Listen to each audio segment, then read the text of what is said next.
Hello traders everywhere, Adam Hewison here, co-founder of MarketClub with your market update for Friday the 23rd of September. I'm a little late today, I apologize, I've been traveling. I just got up to my cottage in Maine to close it for the season, but it has begun.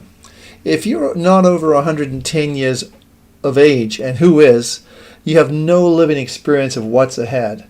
And what we are talking about is a total loss of confidence in the markets and the zero political leadership in the world. So what's ahead? For those folks who are not in the loop, it's going to be a rough ride. For those traders who are informed, it's going to be a bonanza. We plan to make the most of it using our decades of experience and of course our proven and market-tested trade triangles. You know, it's impossible for any politician to escape the reality of what we shared with you on this blog yesterday. And that is the brilliance of Nikolai Kondratieff, the Russian economist who was executed by firing squad in 1938. The economic cycles that Kondratieff discovered and later wrote about are the irrefutable laws of economic expansion, that's the good times, and economic contraction, that's the hard times of a capitalistic economy. I don't have to remind you which part of the Kondratieff cycle we're in now. Yesterday's markets around the world voted, and the vote reflected a huge no confidence sign for the global equity markets. We are all connected. Are we all connected, I should say? I have to say yes, we are. And now more than ever. You know, as Billy Joel wrote in his hit song in 1982, Good Night Saigon, and we will all go down together. How true is that? It looks to me like that's what's happening right now with the markets. The key level to watch in the S&P 500 today is 1223.53. It closed below that level should be a signal for aggressive traders to short this market for the weekend. Now let's go to the 6 major markets we track every day and see how we can create and maintain your wealth in 2011. Okay, so here we are at the portfolio. These are the 6 markets we normally track. We'll go to the first one, which is the S&P 500. Now this market basically has had a little bit of a rally today. I'm just going to refresh this. As I say, I literally just stepped off the plane a little while ago here, and I'm just trying to catch up with things, but I was watching some of the markets actually flying in the air, as you can do now with Wi-Fi on most of the major flights. So anyway, basically the market, this is a weekly chart. You can see we're down dramatically for the week. I'm going to go to a daily chart. We'll show you some of the action that we saw today. And you can see after this, I'll go to a very short, after this huge 3 big down days, we just had this little bitty blip. The market is, in my opinion, rolling over. Now we are in an oversold condition, no question about that. And this market has just turned down on the MACD, another bearish factor. I think, as we talked about this yesterday, I'll put my telestrator on, is the market, in my opinion, is still the same pattern we talked about, we've been discussing.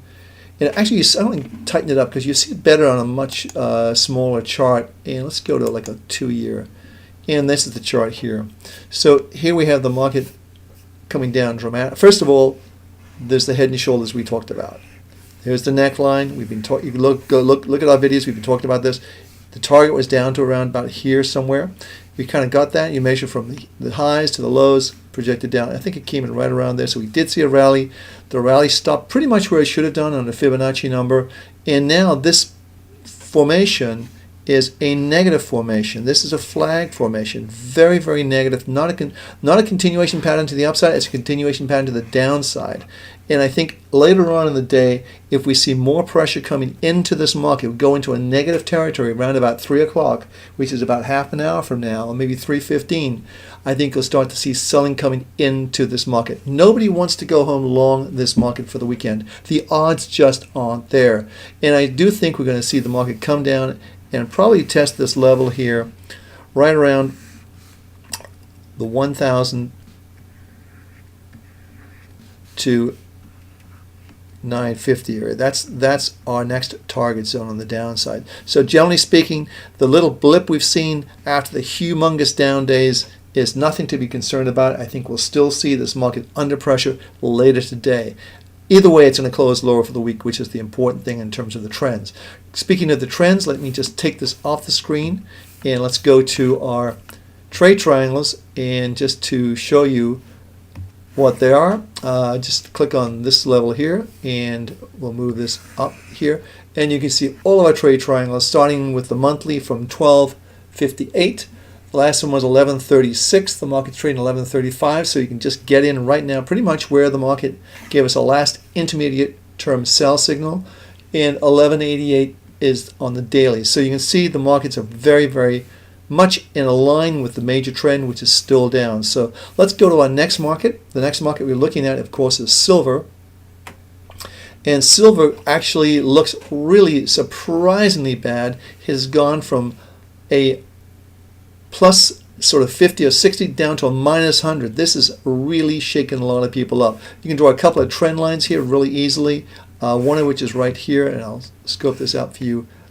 And you can see huge trend line. Breaking that trend line, you can see our monthly kicked in that day from 33.15. The market's currently trading at 30.78.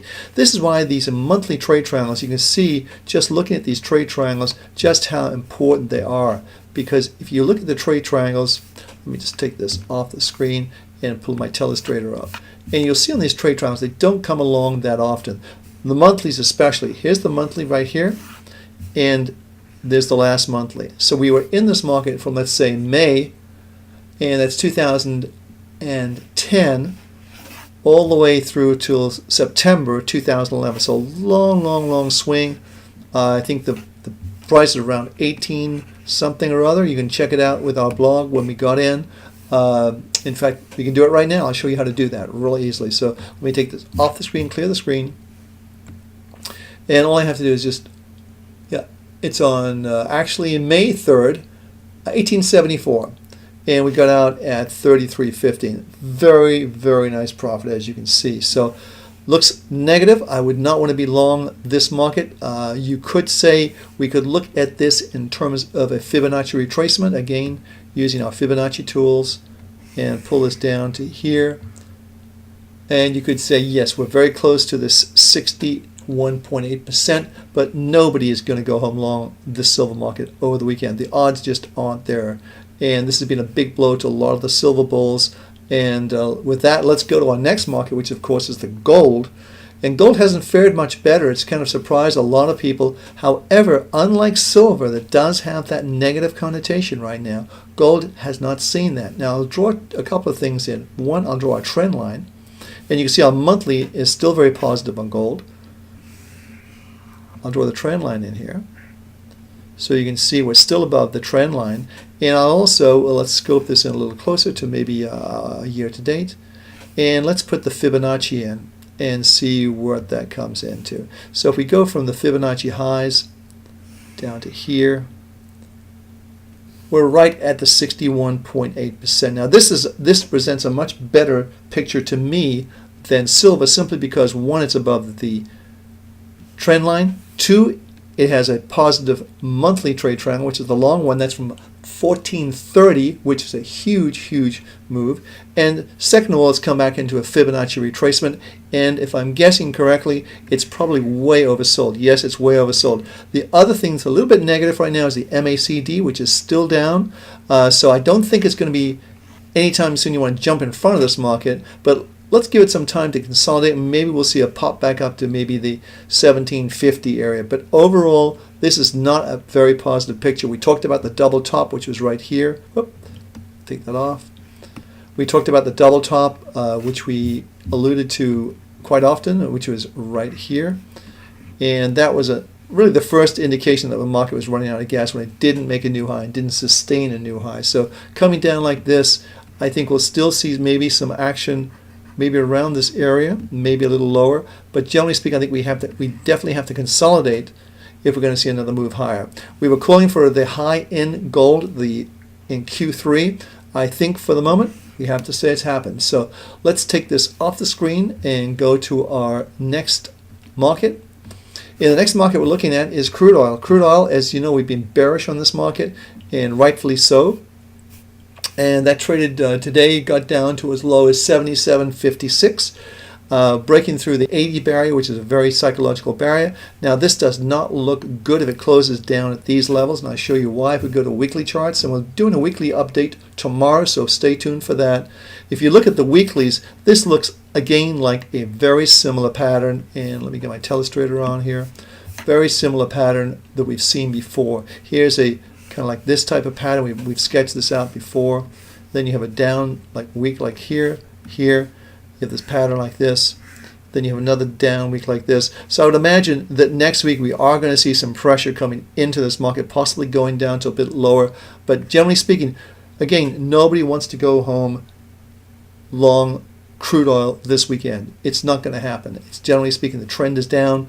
All our trade triangles, monthly, weekly, and daily are all negative and looking to move lower. So let me clear the screen off and go to our next market. And just a lot going on. I'm very happy to be back and broadcasting for you guys today, because this is a really amazing market. You're not going to see these type of markets too often in your lifetime. So take advantage of them while you can. So let me go to the next market. Next market's the dollar index, of course, which we've been very bullish on. And the reason we were bullish, simply put, was we had our energy field, which was right here, which we talked about, this energy field right here.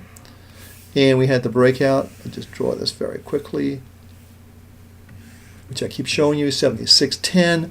We had the move up. We had the retest this previous week, not this week just gone, finishing rather, the week before. And we've gone and made new highs. Very good signs of a trend going higher. And we're looking for this market to trade up to around the 80-81 area. That's our target zone. So let's keep on with that position. Looks good to me. And let's go to our next market, and I'll clear this all off. And we're going to the next market. And the next market we're looking at, of course, is the Reuters Jeffries CRB index, which we've talked about and we're bearish on. And even though our inflation bias, our bias is towards the inflation viewpoint, you don't go against the trend and you don't go against the trade triangles. So here again, you have a very similar pattern, kind of a pattern that repeats, and I show you how that works. And what you look for, what I look for anyway as a professional trader, is look for patterns that kind of repeat. And here you have the same type of deal, these little things that look like the market's trying to make a turn, but again, boom, down, boom, down, boom, down, big time.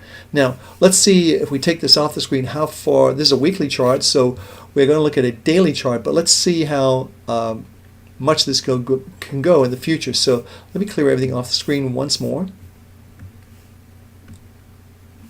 And let's scope this out. Let's say 2 years, 5 years. 2 years look good. I'll tell you the reason why. 2 years. Yeah, 2 years is good. So 2 years, and what we want to do here is to take our Fibonacci tool again. It's very easy to do. Just click it on the highs. There's a weekly chart. And go to the lows. And you see right around the 295 level, 300 level is a 61.8% retracement. And that is a very, very important level for this market. If we see the market begin to regroup here, and we are, as I say, we are oversold, no question about it, and we do have the MACD on a negative train right there, and this is on the weekly. If we go to the daily, which I can do very easily, you can see it's pretty much the same picture, and you've had really gaps here, which is very unusual to see in markets these days. They used to be very popular in the 70s and 80s, but it's really less popular now, but certainly a big gap here. And if we have a gap on Monday, I expect these markets to be on the defensive on Monday, actually making new lows. That could be the final gasp to the downside. And would I buy it? No, I like to trade with the trends. And if we see the market turn around, that's a different picture. But trying to pick a bottom in any of these markets right now is like trying to catch a falling knife. The odds aren't in your favor. You're going to cut and hurt yourself. So don't do that. Trade with the trend. The trend is your friend. MarketClub's your friend. I appreciate the time you've given us today, and I'm sorry this is a little late, but better late than never, as they say. And these are big markets. You're going to make a lot of money. As I say, we're looking for the equity markets to go down to the 950 level basis. The S&P 500, be sure to check out that close. If it closes the 23.53 level on the S&P. I'll write that down. So if you look at the 11, in fact, let's just take one more look at the S&P 500. And you can see on this picture, I think it's a much clearer picture. We drew in basically the pattern we looked at, but let's get a little closer. And I would say there's the level right here.